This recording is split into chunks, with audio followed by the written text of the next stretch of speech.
I'm Maria Menounos, and you're tuned in to AfterBuzz TV, the ESPN of TV talk. Now, let the buzz begin.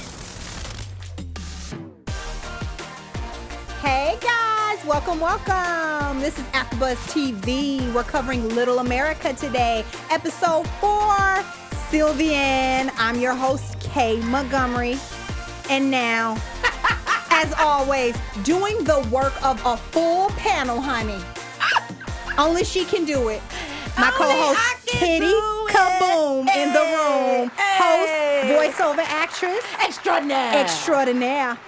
Coming through. Oh, he gave you the air horn. Oh, I'm jealous. I want the air horn.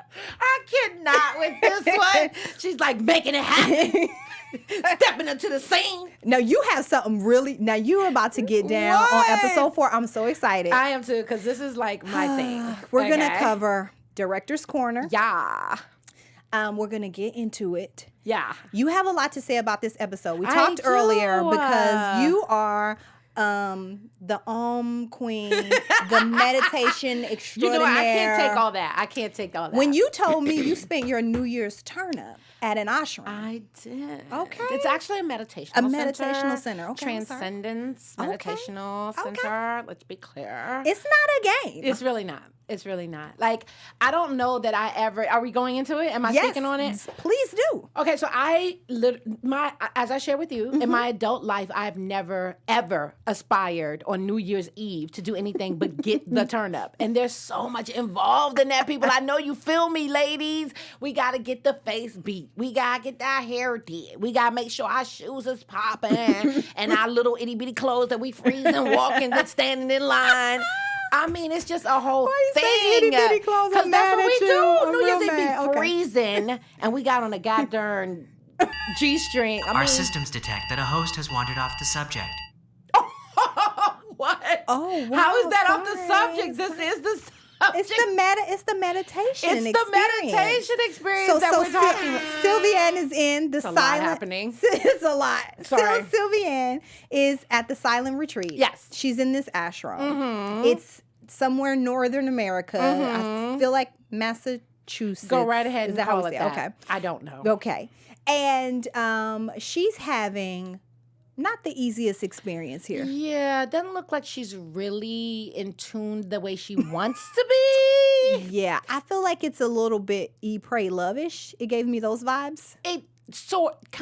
We don't know why she came. You know what I mean? We don't know what propelled her into this space.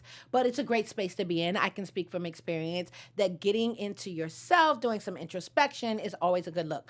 So I get the impression that she wants very much to do some inner work. And that's why she's there. Yes. But the very first scene, right, excuse me, is her sitting there just kind of trying to read the room. Yeah. Because all of the people in the class, man, it's a lot. Like, they're just so different, and it kind of just sets her off. She is not able to focus not a little bit. On anything. At all. But I mean, okay, so people are doing things, but also, like, when everyone's quiet, even the picture, like, she's looking at a picture with a monkey, and then she imagines that the monkey comes. I thought that was kind of dope. And she's petting the monkey. Yes, and she's doing this, and she's doing that. But my thing is, didn't you know before you dropped, I don't know how much money to go to this silent retreat that, like, that's probably not really your thing? I mean, I took yoga once again. I feel like I did everything in college. I took yoga in college. Okay. And when the lady was like, breathe through your navel, and it would be a nap session for me every class period. I was like, this isn't the thing for me. Right, this is not my thing. I felt like she was probably like me. So why drop all the money to go to this silent retreat for days on end and torture? It felt like torture. Yeah. I don't think that it was torture necessarily. I think she was trying her best to grow through it. And oftentimes, excuse me, I'm so sorry.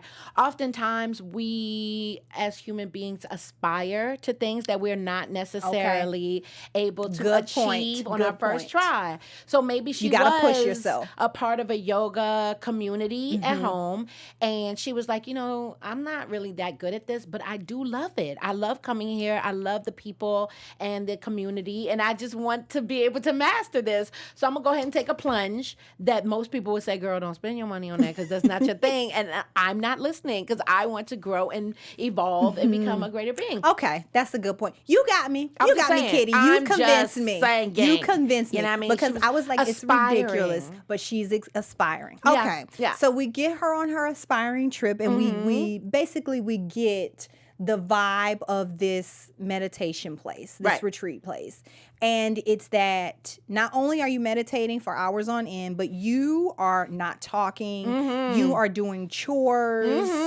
You are eating food that's not great. It's all plant-based. It's plant-based. It all depends on how you look at But it. some plant-based It's can be good. I subjective. have the feeling that it wasn't great. Some people aren't getting along with other people. Debbie, You gotta love I don't know that. the guy's name, but he was He like, was mad. he had his little paper, and he was like, Debbie is not good at keeping track of time, Right. and was like, I'm like, bruh, if you're not supposed to be communicating, you don't need to be passing notes. Who's the head guy? What do we call the head guy? The head guy, Is I he don't a remember that he guru got a name. or whatever. But we'll so call let's him call Joey. Okay, let's call him Joey the Joey. guru. He got a little thing. He want to pass it to Joey and be like, I have a complaint. I was like, listen, you're at a retreat. You can't be mad about how somebody dings the bell. I mean, clearly she was not the best at it. And this is no shade, no tea. Okay. She was doing her best. But again, everyone's aspiring. We're all evolving. This is a good point, Mama. too. This is called progress, not perfection. So clearly he had some anger issues that he displayed throughout the show often. Okay. So this was probably his aspiration, was to go there and to learn more about being self-reflective and not so goddamn angry. He failed. Yeah. So then, Her ass was just happy. She just wanted to giggle and everything. At I just loved everything. everything came to life. I like when she was on the pillows with the big boobies and was just laying there like, you did. Okay. You what? I I wasn't loved here it. for it. I was just like, you know what? Because I don't like, what's the word? What? When people go into a fantasy Yeah. montages. I don't like fantasy montages. Okay. I can patently say that. It doesn't matter what I'm watching. I'm like, I'm not into it. But Right. when Jack walks in, that ain't no fantasy. I mean, well, he ends up So being you a want to fantasy. deal with only what is real. What is if they real. go off into a tangent, you have no time for that. I have no time for that. I'm here for it. So Jack comes in and she's like, hey, she's really distracted by Jack. Yeah. Yeah. Yeah, that was And hilarious. I could tell from the beginning The he was her very type start. of guy because he Ooh, was yes. talking. Where's the? And everybody like, shh. Right. But I need a shh. When are we gonna shh? So I was like, oh, he's her kind of dude. Right, because all she wanted to do is giggle and not be in the class to begin with. Yeah. Yeah, I thought that was adorable. There was clearly some energy, some little love, whatevers, or maybe lust initially. Yeah. And then it grew into, and so wait, how else were they going to tell us about the fact that they were married forever and a day and had kids and lived in the goddamn woods if they didn't have a montage? I mean, I guess they needed the little flash forward. They had to do something. But I appreciated that because it was grounded in reality. It wasn't her petting a monkey that came out of the painting. I mean, I loved I was all just of it. like, oh I my thought it was so gosh. cool. Yes. I like that they bonded over junk food. I love that part. That was a cute part. Right. You know what? I felt like a lot of this, I could tell that it had a woman's hand in it. Oh, yeah. Right? No so on our question. special segment, give us the tea. Director's Corner is our special segment. Tell us a little bit more about the woman's touch. Yeah. So the director is a woman, obviously, and she's damn good at what she does. This is a great anthology series, and her name in the director's corner is Sian. I hope I'm saying that right. Sian. Sian Heater. It can all be interpreted a different way. We're going to go with Sian Heater. There we go. And she's done quite a few things. She did Orange is the New Black Oh, on wow. Netflix. She did Glow on Netflix. When I say did, she directed. She wrote these. A lot of female-driven pieces. Exactly. And she got her come up, Booski, okay, because she did her thing. She was also The Path. I don't know how many people are familiar with that, but back in 2016 on Hulu, she also Okay. directed and wrote a show called The Path, which was a drama. So That's congratulations to her. I think it's super important. This is a little small trivia fact, which is very notable. People that are in the business rely heavily on accolades. Everybody wants to feel like they're doing something, they're making a difference and getting rewarded for their ideas and making them come to fruition. So she got the Cannes Film Festival, a couple of nominations. Oh, wow. Mm-hmm. That's For huge. something called Tied with the Virus. She won the Best Narrative Short, which is Wow. awesome, back in 2006. So clearly she's been an actress for a while. Yeah. She's been doing a couple of different things. Oxford Film Festival, the Seattle International Film Festival, Sundance. That is awesome. Grand Jury Prize and a nominee at the Sundance. So yeah, she's very accomplished. WGA, Writer Guild of America. Yeah. She's 1, 2, 3, 4. Oh, of so those she awards. writes and she directs. That is awesome. Yeah, so she's Yeah. pretty self-contained. She sounds awesome. She sounds like she's very in touch with herself, and that's probably why she was able to write something like maybe this was her Yeah. journey, maybe this was something that she aspired to. But I like that she kind of hit it on the head, as I was trying to share, but I guess I was off track. My bad. New Year's Eve, I did spend the night doing these kinds of things. Yeah. It wasn't silent. We definitely could speak.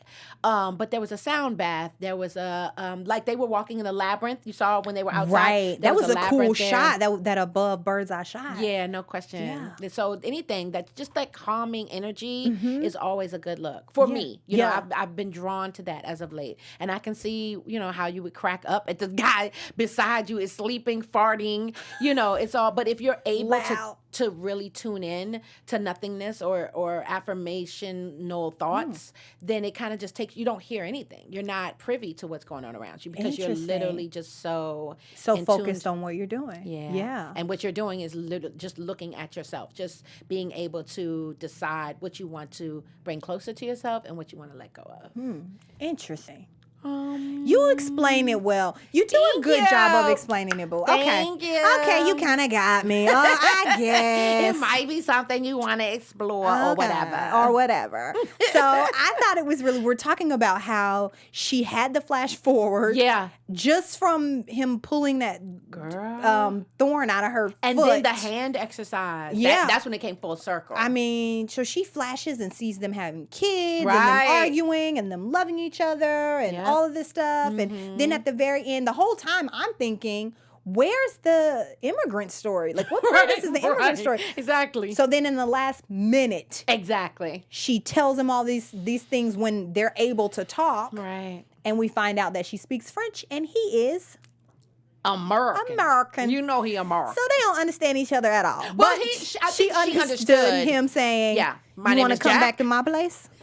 I got a cabin in the woods, girl. I see What you you like, trying to do? I see you like these woods. You running around with no shoes on. You a woodsy type. You a woodsy girl. Come on, join woodsy me. chick. See what we can make So together. she does it, and And they make babies. and they are together for 22 years or 22 whatever. years. You know what I really wanted to know? I'm just nosy that way. Did they break up after 22 years? too. Or did somebody die? We See, I right there, can't- girl. I We can't. is right I thought there. the same thing. I was like, why would they say 22 years? I know. So anyway, thank you. You Anywho. guys, thanks so much for joining us. This has been Yes. eventful. It was a great episode. I thought so. Where can these guys find you? Find me on Instagram, baby. It's my favorite. Kittie Kaboom, KITTIEKABOOM. Excellent. And you can find me, K Montgomery, at Host K on Instagram and Twitter. Until next time, fam, we will see you later. Bye-bye. Our founder, Keven Undergaro, and me, Maria Menounos, would like to thank you for tuning in to AfterBuzz TV. Remember, we're not just the first, we're the biggest in the world, and we're the only destination for all your favorite TV shows. Whatever you crave, we've got it. So go to AfterBuzzTV.com and check out our lineup. Buzz you later. The views expressed herein are those of the hosts only and do not necessarily reflect the views of AfterBuzz TV or its owners or principals.